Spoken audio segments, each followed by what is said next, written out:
ಶಿಲ್ಪಿ Bharat Ratna doctor B R Ambedkar ಅವರ ಬಗ್ಗೆ ಕೇಂದ್ರ ಸಚಿವ ಅಮಿತ್ ಶಾ ಸಂಸತ್ ಅಧಿವೇಶನದಲ್ಲಿ ಅವಹೇಳನಕಾರಿಯಾಗಿ ಮಾತನಾಡಿದ್ದನ್ನು ವಿರೋಧಿಸಿ ವಿವಿಧ ಸಂಘಟನೆಗಳು ಜನವರಿ 9ರಂದು ಹುಬ್ಬಳ್ಳಿಯನ್ನ ಸಂಪೂರ್ಣ ಬಂದ್ ಮಾಡಲು ಕರೆ ಕೊಟ್ಟಿವೆ.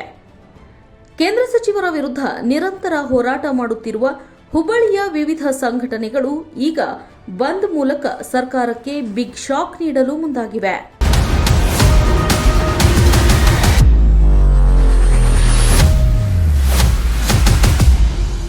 ಕಳೆದ ಸಂಸತ್ ಅಧಿವೇಶನದಲ್ಲಿ ಕೇಂದ್ರ ಗೃಹ ಸಚಿವ ಅಮಿತ್ ಶಾ ಅವರು ಮಹಾನ್ ಮಾನವತಾವಾದಿಯನ್ನ ಉದ್ದೇಶಿಸಿ ದೇವರೇ ಶ್ರೇಷ್ಠ ಎಂಬ ಹೀನ ಮಾತಿನ ವಿರುದ್ಧ ವಿವಿಧ ದಲಿತ ಸಂಘಟನೆಗಳು ಹಾಗೂ ಅಂಬೇಡ್ಕರ್ ಅಭಿಮಾನಿಗಳ ಬಳಗ ಈಗ ಹೋರಾಟದ ಕಿಚ್ಚನ್ನ ಹೊತ್ತಿಸಿದ್ದಾರೆ. ಹುಬ್ಬಳ್ಳಿ ಧಾರವಾಡ ಪೂರ್ವ ವಿಧಾನಸಭಾ ಮೀಸಲು ಕ್ಷೇತ್ರದ ಶಾಸಕರು ನೇತೃತ್ವದಲ್ಲಿ ಸಭೆ ನಡೆಸಿ ಜನವರಿ 9ರಂದು ಸಂಪೂರ್ಣ ಹುಬ್ಬಳ್ಳಿಯನ್ನ ಬಂದ್ ಮಾಡಲು ನಿರ್ಧಾರ ಮಾಡಿದ್ದಾರೆ. ಸಚಿವ ಸಂಪುಟದಿಂದ ಅಮಿತ್ ಶಾ ಅವರನ್ನ ಕೂಡಲೇ ವಜಾ ಮಾಡುವಂತೆ ಒತ್ತಾಯಿಸಿ ಬಂದ್ಗೆ ಕರೆ ಕೊಟ್ಟಿದ್ದಾರೆ. ಈಗಾಗಲೇ 100ಕ್ಕೂ ಹೆಚ್ಚು ಸಂಘಟನೆಗಳು ಬಂದ್ಗೆ ಬೆಂಬಲ ನೀಡಿವೆ.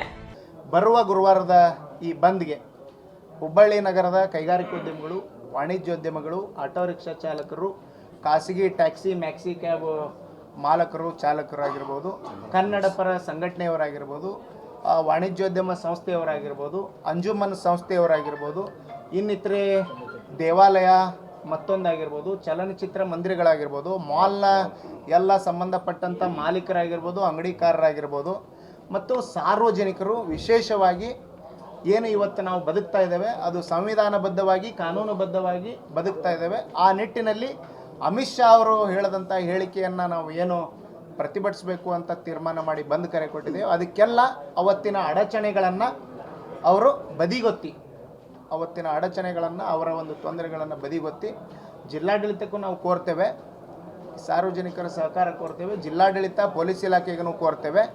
ದಯವಿಟ್ಟು ಅವತ್ತು ಶಾಲಾ ಕಾಲೇಜಿಗೂ ಸಹಿತ ರಜೆಯನ್ನು ಕೊಡಬೇಕು ಅನ್ನುವಂಥ ಆಗ್ರಹವನ್ನು ಮಾಡ್ತೇವೆ.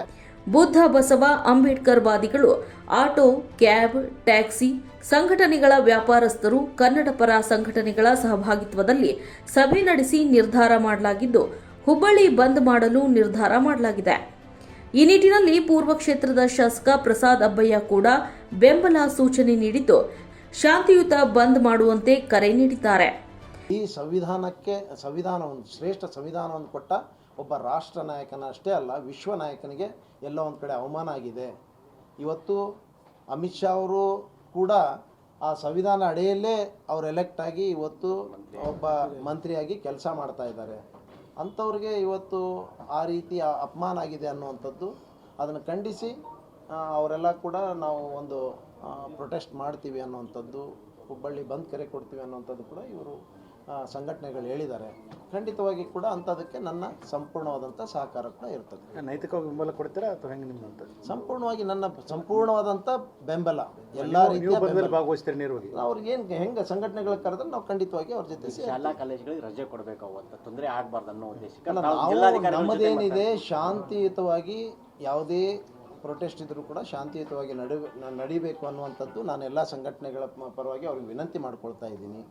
ಯಾವುದೂ ಅಹಿತಕರ ಘಟನೆಗೆ ನಡೀಲಾರದೆ ಕೆಲವು ಇವರೆಲ್ಲರೂ ಕೂಡ ನಮ್ಮ ಸಂಘಟನೆಗಳು ಯಾವತ್ತೂ ಕೂಡ ಭಾಳ ಶಾಂತಿಯುತವಾಗಿ ಮಾಡುವಂಥದ್ದು ಇರ್ತದೆ. ಆದರೆ ಕೆಲವರು ಬೇರೆ ಥರದ ಕೆಲವು ಘಟನೆಗಳಾಗಿದ್ದಾವೆ ಹಿಂದೆ. ಹಳೆ ಹುಬ್ಬಳ್ಳಿ ಘಟನೆ ಕೂಡ ಆ ಥರ. ಆ ಘಟನೆಯಲ್ಲಿ ಯಾರೋ ಬಂದುಬಿಟ್ಟು ಬೇರೆಯವ್ರ ಹಿಂದೆ ಕಲ್ಲು ಹೊಡೆದು ಅದನ್ನು ಬೇರೆ ಥರ ಡೈವರ್ಟ್ ಮಾಡುವಂಥದ್ದು,